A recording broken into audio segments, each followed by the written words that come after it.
Hei, olen Juha Korhonen Savonia ammattikorkeassa rakennusalan työjohdon koulutusohjelman käynyt.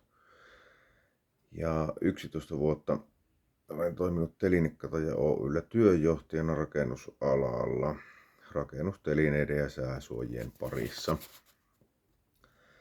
Mielikuva metsäalasta on aika moninainen, että siellä on kaikenlaista erilaista tehtävää, ja itse ehkä enemmän kiinnostaisi tämmöinen metsäsuunnittelu ja hoidon ohjaus.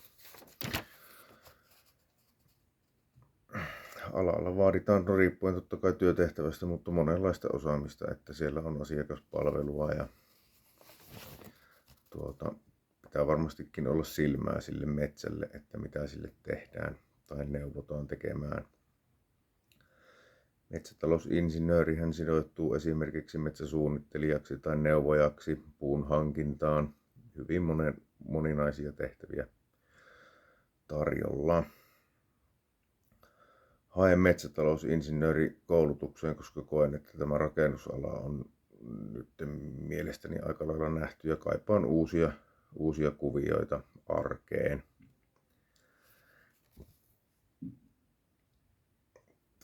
Luonto ja metsä kiinnostaa, harrastan metsästystä ja kalastusta ja liikun paljon luonnossa, niin sen kautta niin kokisin, että tämmöinen metsäala olisi minulle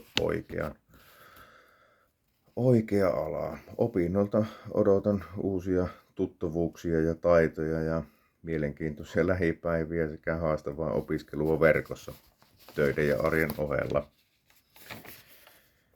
Aiemmin suorittama korkeakoulututkinto on tosiaan Savonia ammattikorkeakoulussa rakennusalan työjohdon koulutusohjelman rakennusmestari.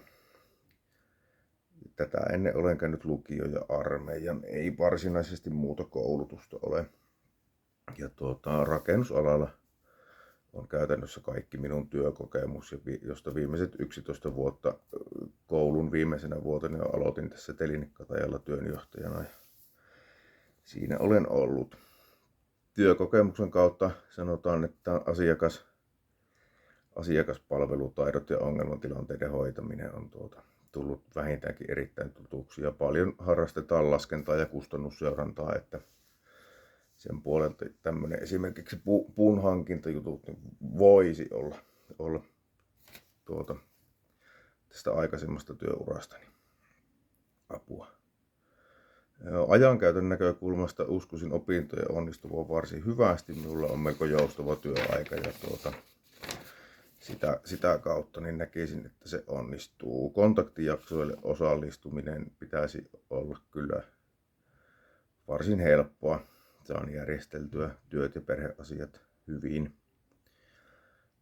Valmius verkossa tapahtuvaan opiskeluun on hyvä. Se ei tuota ongelmia minulle.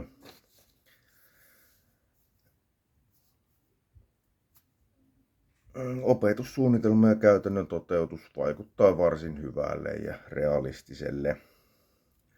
Videohaastattelu on itselleni uusi ja uskoisin, että monelle alalle ja tämmöiseen vanhemmallakin iällä aloitettava opiskelu niin toimii varmasti ihan hyvästi. Pääsee vähän itse kertomaan. Ei ole ihan niin kylmä kuin tuommoinen valintakoe.